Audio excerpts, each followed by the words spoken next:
Okay, today's lesson is Jamestown and the Virginia colony.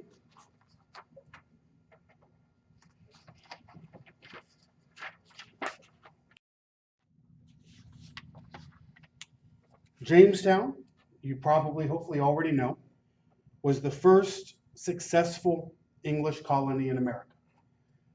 Not the first attempt, it was the third or fourth attempt.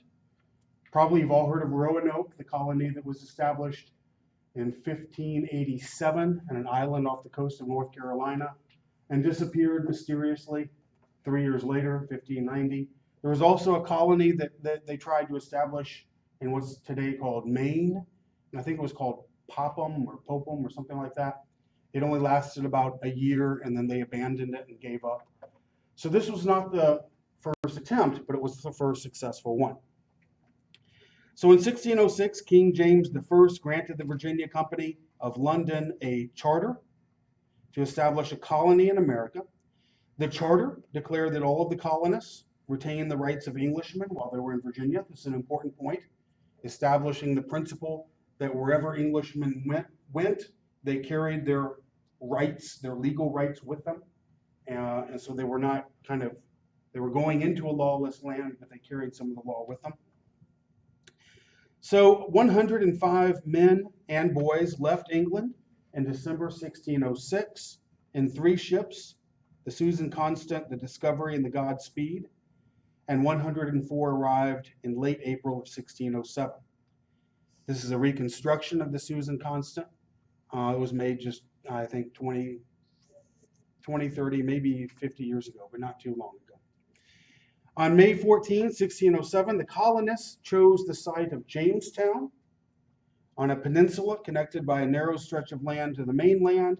They chose it because it was 50 miles from the bay. It was upriver. They named the river the James River, and it has that name to this day. And they wanted to be 50 miles inland because they wanted to be hidden from Spanish ships. Spain claimed all of North America as its own. England disputed that claim, but they knew if the Spanish caught them there, they'd kill them. So they wanted to be out of sight. They also picked the land because it was uninhabited by Indians. There were no Indians living there. Unfortunately, they didn't know this. It turned out that there was a very good reason why it was uninhabited by Indians. It was a terrible place to live. It was in a swampy area with lots of mosquitoes carrying diseases. The water was not safe to drink, and there was little game for hunting. So it was an uninhabitable area, basically, that they chose, which contributed to high death rates and misery for many years for the settlers.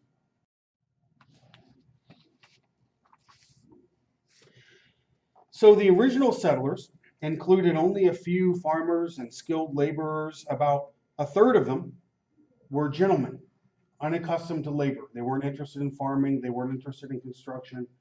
They were interested in hunting for gold. And they heard stories about how the Spanish, Cortez and Pizarro, had found huge amounts of gold in Mexico and Peru. And they were under the misconception that there was gold just lying around on the ground all over America, and they could just pick some up and go home and be rich. And obviously that wasn't even close to the case. They didn't bring enough food to eat. They expected to trade with the local Indians for food instead of growing their own, and to rely on resupply ships that would go back and forth between England and Virginia, bringing food to them. Well, relations with the Indians were rocky from the very beginning. Within 2 weeks of landing at Jamestown, they were attacked by Indians who killed 1 colonist and wounded 11. So much for the idea of peacefully trading.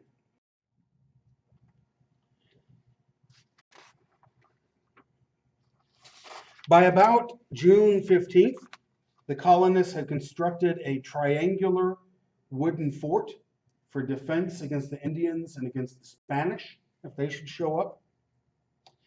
And by January of 1608, when the first resupply ship arrived, over half the colonists had died. Some from Indian attacks, most from disease, and maybe even starvation. So they depended upon resupply ships from England and upon Indians for food for the first few years of their existence. Jamestown was not self-sustaining or self-sufficient for many years. This is actually the site of a real graveyard that has only been recently discovered. There has been a ton of archaeological work within the last just 20 or 30 years. Back when I was in school, we didn't even know that this existed. We thought Jamestown had disappeared into the river forever. But lots of archaeological work has discovered the graves of many of these early settlers and other artifacts. I want to tell you a little bit about the Indians that they found there in Virginia.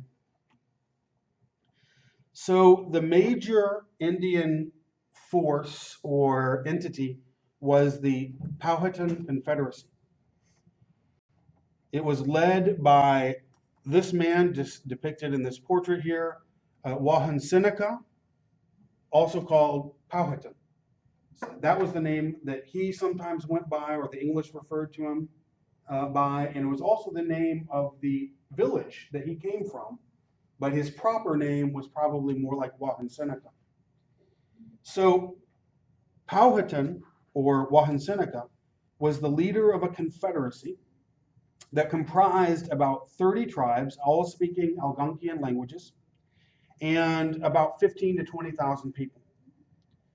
Each tribe had its own leader, but paid tribute to him, and he made major decisions for the whole confederacy in conjunction with a dozen or so important tribal leaders. When they paid him the tribute, he would redistribute it amongst the tribes according to need. So he would collect the tribute kind of like a tax, and then he would redistribute it if one tribe was suffering for whatever, bad crops or bad hunting or whatever.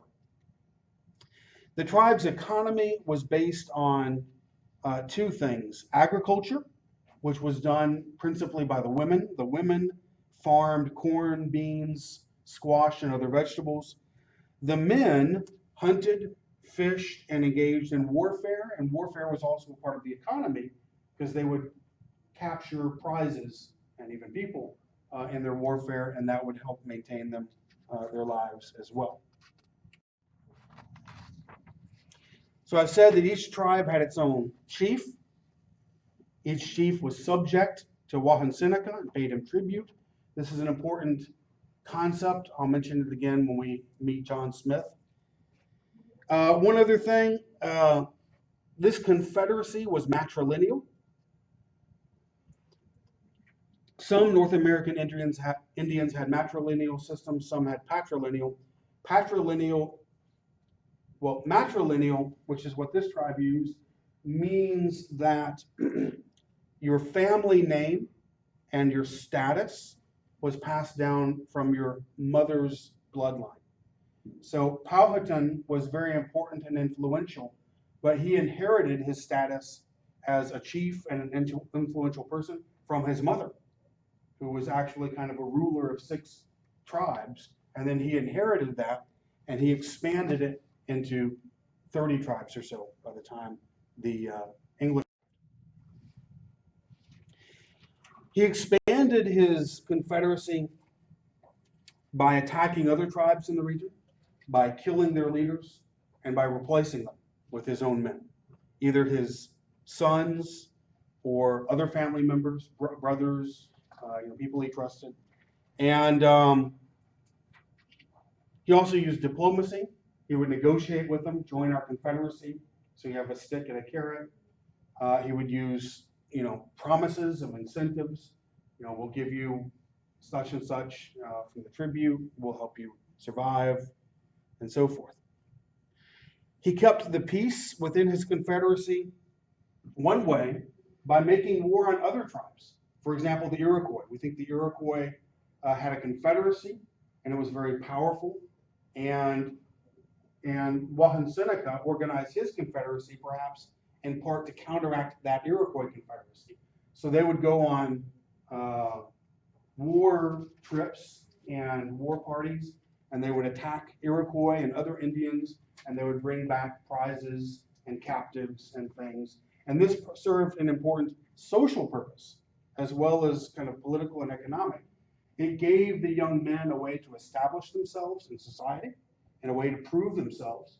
This was very, very important in many Native American cultures. Warfare was essential because it allowed a young man to prove his adulthood, you might say, to prove that he was a man and willing, ready to join the community.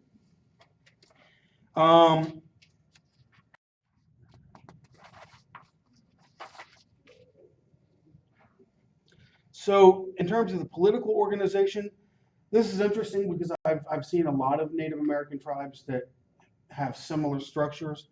Wahan-Seneca was the Manitowoc or Great Chief, and below him, they divided the political responsibilities into a peace chief and a war chief. So the peace chief would have a lot of responsibility for domestic issues. The war chief, well, that's self-explanatory. When they went to war or they engaged in diplomacy with other tribes or enemies, then he would have the prominent role, along with Wahan-Seneca. This is a reconstruction of the interior of a Powhatan longhouse. So this is what we think it would have looked like back in those times.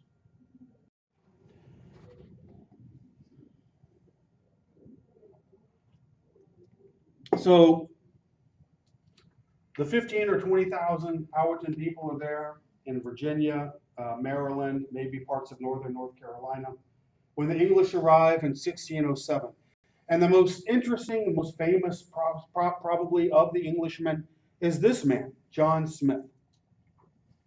He was a very colorful character. He led a very interesting life. He was born into kind of I guess, a middle class family of, I guess, farmers and tradesmen or something. He decided to go to war for adventure and ended up serving as a soldier in Europe, getting captured by the Turks, the people in Turkey, and enslaved. And according to his own account of the experience, eventually escaping with the help of a beautiful Turkish princess, and then making his way on foot back across Europe to England, just in time to sign up for this adventure in North America. So he was a person of lots of interesting adventures. So he arrived at Jamestown with those first 3 boats under arrest and scheduled for execution. We don't know the exact details, but we know that he was accused of mutiny. So he did something to anger Christopher Newport, who was the captain of the ship and the head of the expedition. So they got there, they're unloading, they're ready to hang him. They open up secret orders that have been sealed, and the Virginia company had given them instructions: don't open these orders until you get to Jamestown, and then open them, it'll tell you what we want you to do. They opened the orders and it said John Smith is on the council that's going to direct the colony. And they were like, dang it, we can't hang him, he's been put in charge of us. So he was put in charge, and that's a turning point for the Jamestown people. Set him free. A few months later, around December of 1607, Smith was exploring the Chickahominy River in Virginia. He explored around 2,500 miles worth of rivers and drew a map of Virginia that I'll show you in a few slides. Well, he was exploring the Chickahominy River, and he was captured by a man named Opechancanough, who was Powhatan's brother and one of the major Indian chiefs in the region. They took him to meet Wahan-Seneca or Powhatan, and he spent a month with the Indians, so sometime from December to around January of 1608. He gave 3 different accounts of what happened during his time with the Indians, and there are interesting discrepancies from one account to the next to the third. Each account gets bigger and includes information that he didn't include in the earlier accounts, possibly because he's making it up. We're not sure. But According to one of the later accounts, after his month or so with the Indians, they had decided, he thought, to execute him and had thrown him down, put his head on a little stone. One of them was about to bash his head in with a club, and Pocahontas, who was Wahansinika's daughter, threw herself upon him and begged them to save his life. And so he was spared because of her, and well, obviously allowed to go back to the English. Here you see the Disneyification of the story. Now, the modern story that this got turned into was, the first great love affair of Virginia between the Englishman and the Indian princess.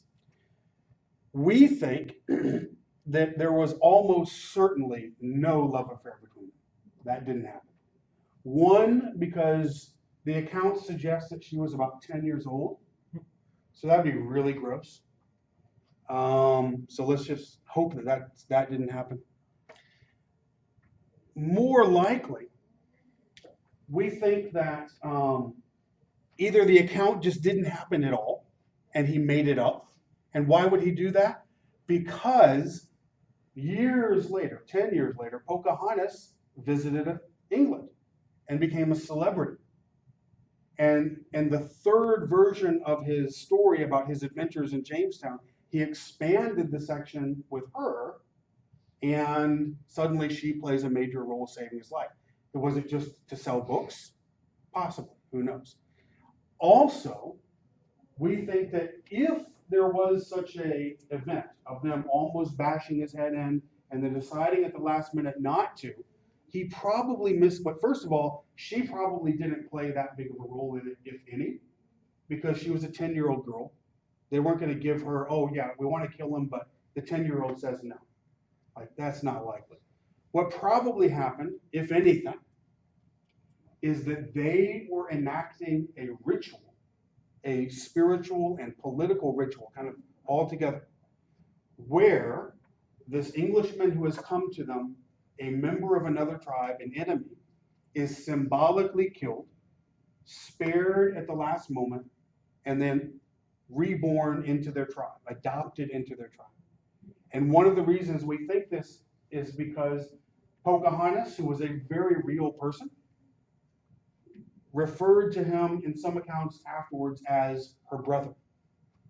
So maybe what happened in this was not a romance at all, but Wahansinika, Powhatan said, I'll let this guy live, I'll adopt him, and I will recognize him as chief of the Englishmen at Jamestown, but he will be loyal to me just like all the other chiefs in the Confederacy are loyal to me.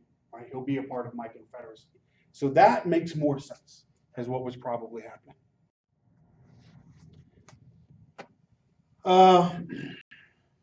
So more likely, he was set free for political reasons, right? We even think it's possible that Powhatan or Wahansinika had ambitions for James, for John Smith. We think he might have wanted Smith to move the Jamestown settlers to a different location, closer to an Indian village, where they would make iron goods, metal goods for the Indians in exchange for corn and other food. And so we think Wahansinika might have had a big scheme in mind to kind of unite these people and use them as part of his confederacy. So Powhatan clearly wanted the English to be part of his network of subordinates or allies, but the English wanted the Powhatan Indians and Wahansinika to be subordinate to them. Captain Newport, you see pictured here in this painting, tried to crown Powhatan in early 1608, making him King James I's vassal. Powhatan refused to kneel or bend to receive the crown, believing that he who keeps his head higher than the other ranks higher. So the Indians and the English probably interpreted the ceremony differently. So you have, in a sense, you have the two peoples each trying to subordinate the others. Powhatan saying, you can come here, stay here. I recognize John Smith as your leader, but he is subordinate to me. But the English, through Captain Newport, tried to give him a crown, recognizing his sovereignty, that he is a ruler over the Indians, but that he must be subordinate to them and to their king, James I. And neither side wanted to see it the way the other one did. Now, Pocahontas started visiting the Jamestown colony regularly in January 1608, when Smith was sent back after his time with the Indians. She befriended Smith. That's true. We know that they spent time together, a lot of time together. We know that they were friends of some kind, however much you can be with an 11-year-old child. But she was clearly, according to accounts, very precocious, very smart. She was able to act as sort of an intermediator between the English and the Indians. She was very gifted. So she visited a lot. She played games with the boys there at Jamestown who were closer to her age. She brought food every 4 or 5 days to help spare them from starvation. And she continued to visit regularly until John Smith returned to England in 1609. Another interesting little point, that there was some kind of a relationship with them, some kind of a close friendship or partnership. Like from her side, probably she viewed him as an adopted brother or something like that. And there was that warm relationship as long as Smith was in Virginia. So John Smith was the president of the council from the fall of 1608 until September 1609, so about a year. Fewer than half the colonists were alive, the original colonists were alive when he took over.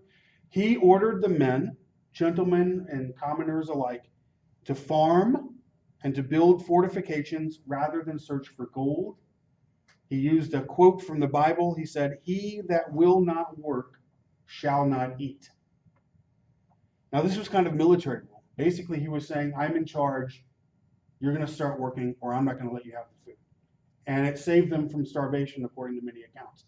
He's credited with saving the colony from extinction, according to some accounts. He also asked the Virginia Company to stop sending gentlemen, noblemen basically, because they're useless, and to send more people with skills, farmers, laborers, things like that. During his time ruling the council, nevertheless, antagonism between the English and the Indians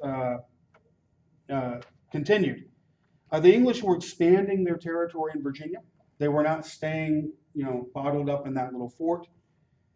In the summer of 1609, an Englishman named Captain John Martin occupied an island in Indian territory by force, ransacked it, desecrated Indian burial platforms, and then in retaliation, when they went to buy corn at a local village, 17 of his men were killed. Captain Smith sent 120 men to build a fort at the fall of the James River in Indian territory. He had purchased the land from the Indians, so it was all up and up. Nevertheless, this steady encroachment into their territory was increasing tensions between the two sides. This is the map I referred to a few minutes ago that John Smith made, and it was supposedly astonishingly accurate, given the time period and given that he had no modern tools to work with. This is Powhatan, pictured up here on the left. This is a scene from Smith's time visiting Wahun Seneca or Powhatan. And then in the upper right, this is the brother, Opakhan, who will later be very important.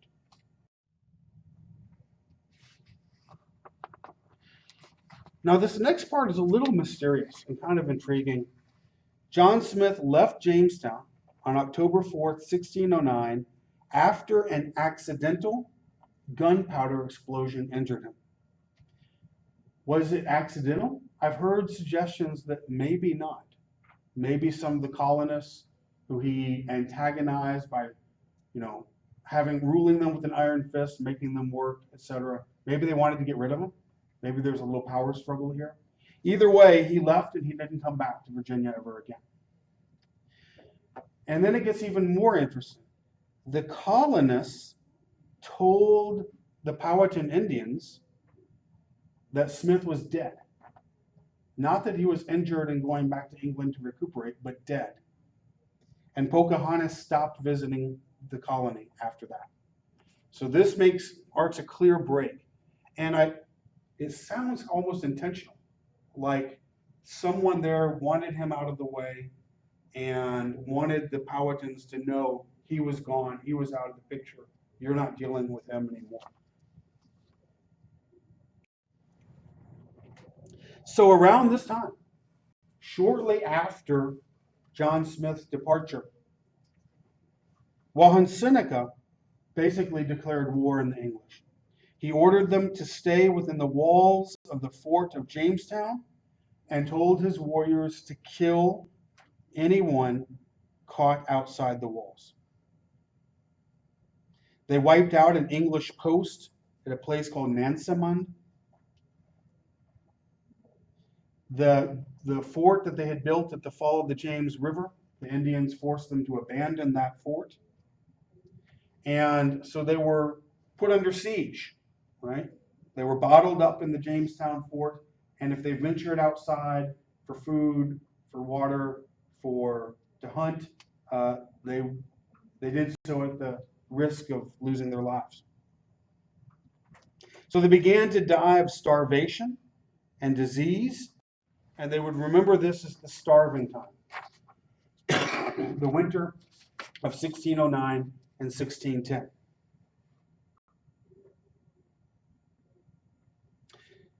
During this starving time, at one point around December of 1609, Seneca and his Powhatans lured a prominent Englishman named John Ratcliffe to his death. They invited him to come trade for corn. So he went to a Powhatan village with several of his men, 25 or so, and they brought with them goods, iron goods, to trade for corn. There was a trick. Ratcliffe was captured. A couple of the men escaped and made it back.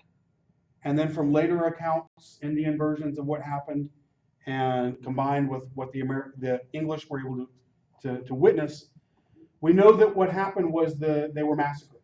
All of the Englishmen were killed, and Ratcliffe was tortured and murdered. He was tied up. His body, his skin was sliced or flayed from him by the women using mussel shells. And then they would cut the skin off without killing him and throw it into a fire so he could watch his skin being burnt up in front of him. And then when all of the skin was gone from his body, they finally burned him alive. This was a common practice in North America Indian culture. The torture of victims, male victims, often by the women, was almost a ritual. It was widespread. Almost every tribe I've read about in North America practiced this in some extent or another. Not literally specific torture, but many varieties of torture. And they had I don't know how John Ratcliffe stood up under this torture, but for them, they were actually testing the manhood of their victim. If he never screamed, never cried, never complained, if he remained stoic throughout the torture and the murder, they had immense respect for him. Still killed him, but they decided he was a great warrior, and they're really honored by this almost religious experience of torturing him, but him never giving in. If he screamed or cried, they would insult him, laugh at him. They thought it was contemptuous. He wasn't really, much of a man. Meanwhile, a third resupply expedition with 7 ships with tons of supplies and new settlers was supposed to arrive in late 1609, but it got caught in a tempest, a severe storm. It was grounded in one of the many of the ships were lost. The survivors were grounded in or shipwrecked in Bermuda, and they didn't make it with what supplies remained and what settlers remained until 1610, until several months later. So without these supplies that they were depending upon, without being able to go outside of the fort, something like 75% at least of the colonists died of disease and starvation. Out of the 405 or 500 who we think were there at the beginning of the starving time, only about 60 were still alive when the resupply ship finally made it to them in the spring. And some of them resorted to cannibalism in an effort to stay alive. They ate the bodies of their fallen comrades, family members. One man even murdered his wife and ate her. And when he was caught afterwards, I think they burned him alive, or they hanged him, or both, but they executed him.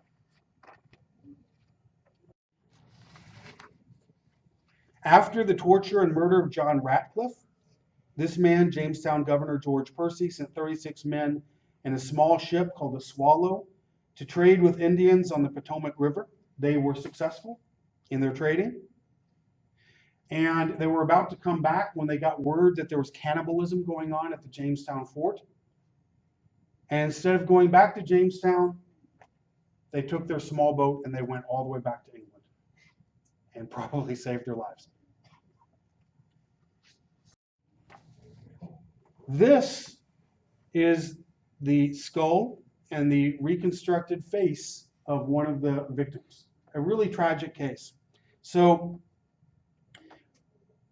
her remains were discovered just 10 years ago, 2012, by archaeologists working at Jamestown. They found a mutilated skull and the severed leg bone of an English teenage girl.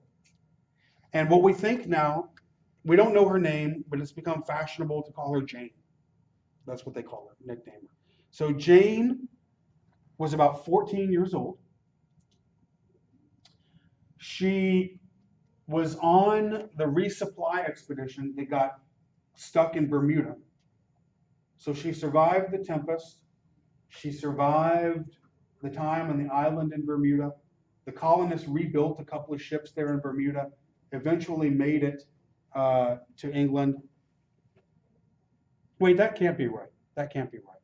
She must have come earlier. She was on the second resupply ship. Sorry, correct that. My logic is caught up with me. She had to have been on the second reply ship, so not the Bermuda ship. That can't work. She was on the second reply ship, but we know she had just gotten there. She had just gotten there in the fall of 1609. And she just got there in time to starve to death or get murdered. However, she died. So she died, and we know that she was the victim of cannibalism. I don't know if it's too small for you to see, but can you see these marks? These scratches show that some sort of a sharp instrument was used to scrape the flesh away from the bone so that it could be cooked and eaten. And there were other markings around the skull to show that they carved the brains, all the soft tissue away from her skull to try to eat whatever they could. So, kind of a tragic end. So the Jamestown colonists were in pretty ragged shape when the Bermuda resupply ships finally arrived. When they got there, they took one look at Jamestown, and it was like a horror movie, and they said, "We're going home." They told the survivors to pack up, to get on board the ships, and they were literally on the James River, on their way back out to the Atlantic Ocean, about to go back to England for good, and Jamestown would just be, a tragic anecdote in the history of the world, but not very important. But they were met by another resupply ship coming down the river to join them. And on that other resupply ship was a new head of the colony, Lord Delaware. From him, I think we get the name Delaware. And Delaware said, "Stop. I order you to return to Jamestown. We will continue the colony." And so they did. Jamestown survived, barely. But war with the Indians was underway, and it would last for several years, and it would be very bloody. Lord Delaware, who was now in charge of the English, gave the Powhatan Indians an ultimatum. He said that they would return all English captives and property they had seized during the war or face war. Powhatan Seneca responded with an ultimatum. He said the English either had to promise to stay in their fort at Jamestown forever or leave Virginia. Delaware responded by having the hand cut off of an Indian captive and sent back to Powhatan, which I think meant no. And war was on, if it wasn't already on. It was already on, but it got even more intense. The English fought just as brutally as the Indians had. For example, at one point they attacked an Indian village, killed 65 to 75 men. They burned all the houses and cornfields. They captured one of the village chief's wives and children. They meant to keep them, I think, as hostages, but then on the ride back, they were downriver, so on the trip back upriver to Jamestown, I guess they decided the hostages weren't worth the trouble, so they just killed the Indians and threw the children and threw them into the river. As the war progressed, the English kept expanding their own territory deeper and deeper into Indian lands, and so the Indians were definitely worse off at the end of it. Notice one thing I said.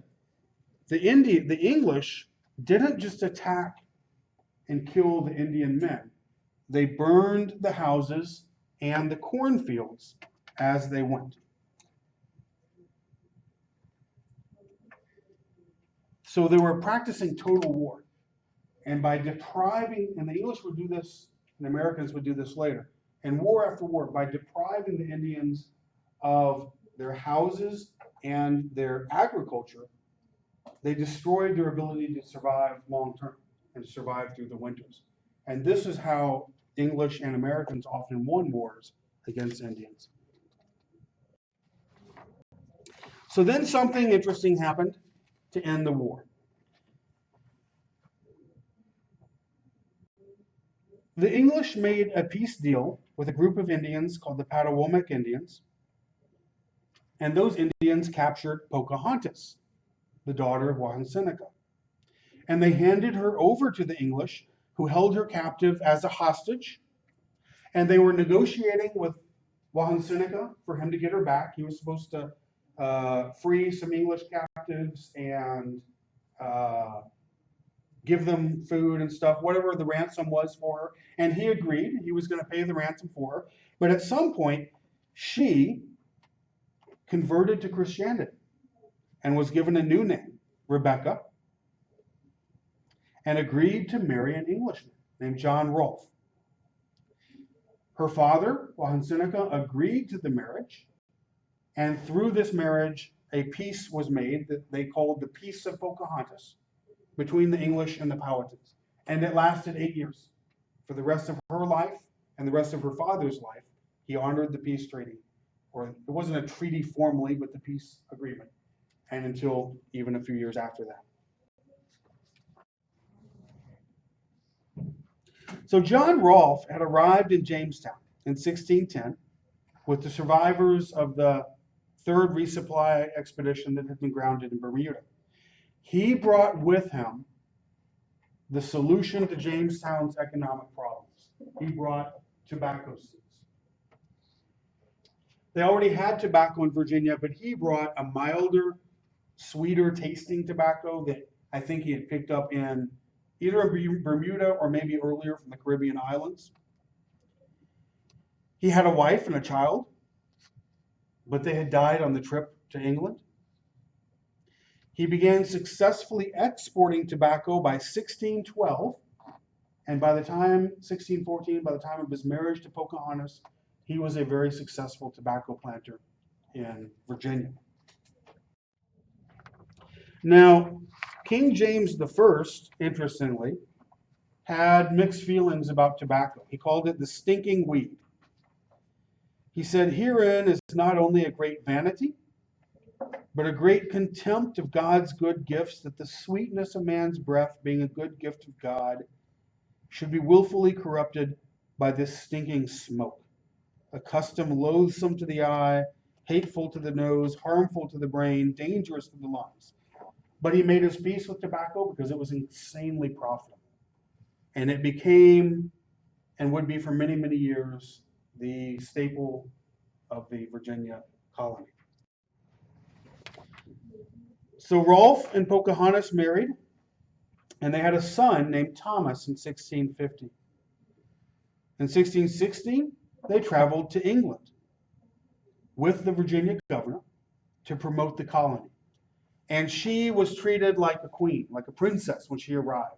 She met the queen, she met all sorts of nobles. There were parties for her. She was a big celebrity. They loved her because she represented what they hoped would happen with their relations with the Indians, that they would convert to Christianity, that they would adopt English names and customs and lifestyles, like she had become Rebecca, Lady Rebecca. And this was what their vision was for the Indian society, the way things would work. But tragically, she died before she could return to Virginia, and she was buried in England. She was only about 20 or 21 years old. They didn't know it at the time, but taking an Indian to England was almost like a death sentence. Now, she didn't go alone. There were other Indians who went with her and have made it back safely, but they were lucky.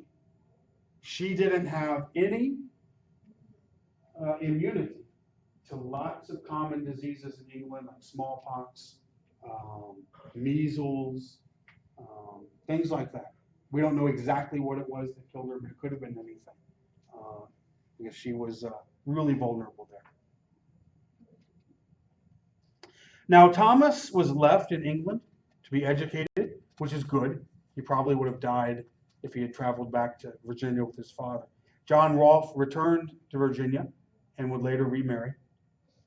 And many Virginians, Thomas eventually did return to Virginia, but like in the 1640s. And there are many Virginians who claim to be the descendants of Pocahontas through her son Thomas to this day. Now, after the death of Pocahontas and then the death of her father Powhatan or Seneca in 1618, relations between the English and the Indians deteriorated. Diseases were killing the Indian peoples. The English were expanding their territory to grow tobacco because it was so profitable.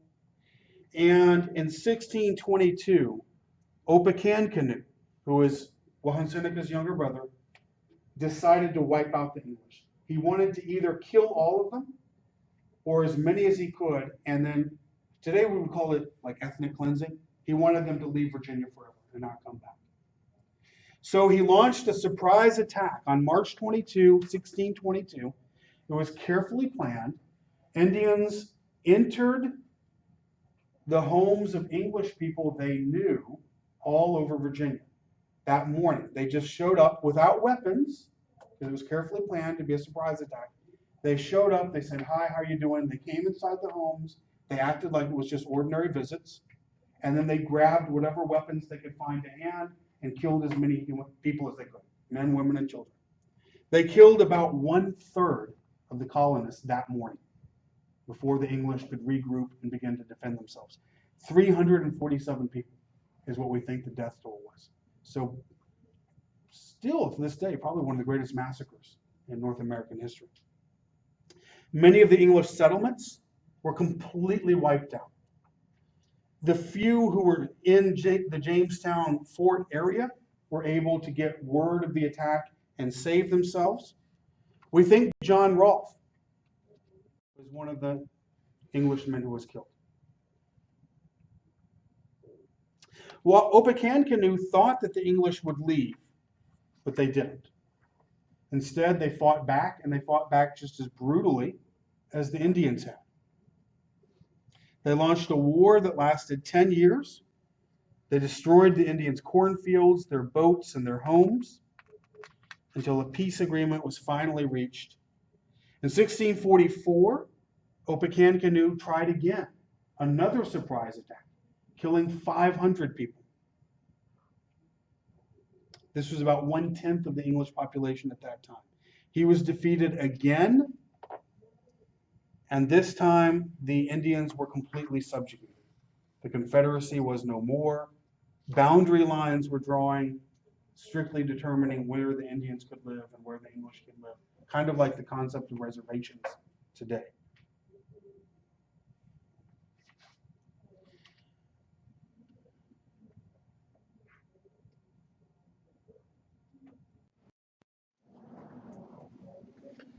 So, as you have probably gathered by now, life in 17th Virginia was awful.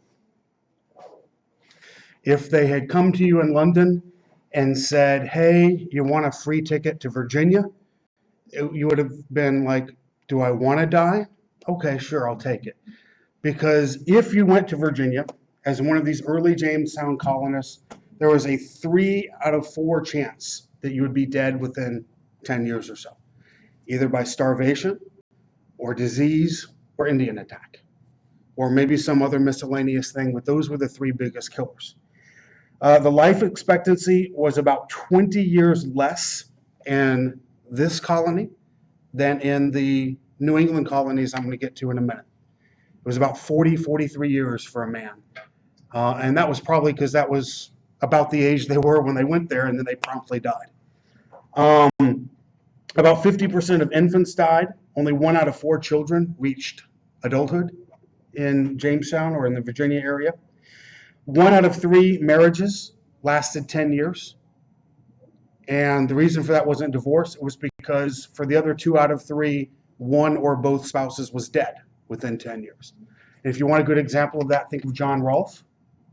He started off married around 1610. By 1622, he was dead, and he had had 3 wives who were dead. And the only person left alive in his family was his son Thomas, and the only reason he was still alive was because they left him in England, which was smart, saved his life, probably. So it was a pretty harsh, pretty horrible experience for many people. There were many orphans, many widows and widowers, because the death rate was just so high. Now, not surprisingly, by 1618, 1619, the London Company, or the Virginia Company, sometimes called the London Company, the Virginia Company of London, they realized we're having a hard time convincing people to go settle in Virginia because they don't want to starve to death and they don't want to get killed by Indians. We need to try to think of some ways to make this more attractive to people. So they came up with some ideas. They called it a body of laws and order. It came to be called the Great Charter, sometimes the Great Charter of Privileges, Orders, and Laws. One thing it did was it ended military law. Since about 1610, they had had military rule, which means basically no private rights, no individual rights. And they worked to establish a civil government. Before I get to the civil government, though, they came up with one great or ingenious idea to encourage people to move to Virginia, and that was the head right system. So the deal was, if you went to Virginia on your own, you paid for your own passage, you would automatically get to claim 50 acres of land as yours. And you would pay some nominal fee to, file it and to get title to it. And you would pay some small taxes every year to keep the land. But basically it would be yours for free just for going. If you paid for somebody else to go, you would get their 50 acres. So suppose I paid for myself and 3 servants. I would get 200 acres right off the bat. And what would I do with that? I'd start growing tobacco, and hopefully I would become, very prosperous. And so this worked to encourage lots of people to move to Virginia. Next, they set up a civil government. In 1619, they created the first representative assembly in America. It was called the General Assembly originally. In 1642, it became the House of Burgesses. And so we sometimes just, for shorthand, say in 1619, the House of Burgesses was created, and it was the first civil government in America, in all of America, not just the English colonies, but as far as I'm aware, the Spanish and the French had no civil governments up at this point either. So this was the first one, in the New World that I know of. And the House of Burgesses lasted all the way until the Declaration of Independence, almost 150 years later. So giving people land and giving people a chance to rule themselves encouraged a lot of people to think of Virginia as a better option for themselves. Now, they had one more thing to think about. Almost all the early settlers were men, because these were adventurers like John Smith, who were out to win a fortune, maybe find gold, although there turned out to not be any gold. And then they realized that tobacco was the gold of Virginia, and they were going to make their fortunes that way. But a lot of these young people, young first settlers, were men looking to make it rich and then go back to London where it was safe and live out the rest of their days. In order for the colony to thrive, they had to start getting families in Jamestown or in Virginia. And so they started basically shipping women. They advertised that if English women agreed to come to Jamestown in search of a husband, the company would loan them clothing, transportation, and a plot of land. And in Jamestown, since there was only men, they would basically have their choice of the bachelors. If they chose a husband, he would reimburse the Virginia company for her expenses with 120 to 150 pounds of tobacco. So they'd ship the women, they'd meet at the shore, the guy would say, "I like you," she'd say, "I like you."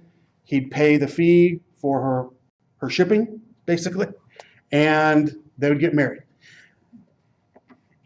If that sounds unappealing to you, remember this probably appealed to lots of very poor people, orphans perhaps, who had no prospects in life, and they figured this is worth a shot. I get some land, it's a new country. 90% of the women who took the journey were married within 3 months. 90 women, wait, how many? 90 women went on the first ship voyage, which landed in 1620, and then 56 more the following year.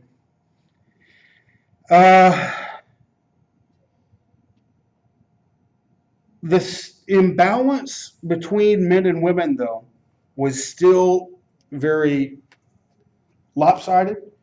It was still an unhealthy society in the sense that by 1640, there were about 6 men for every 1 woman in Virginia. So it was still a very male-dominated society, a society for adventurers, soldiers, people trying to make a quick buck. The sex ratio didn't even out. It didn't become normal, what you would expect in a normal society, until about 1750. So when you put all that together, disease, starvation, constant Indian wars, virtually no women for a long, long time. Virginia was a very strange place in the 1600s, very unusual society.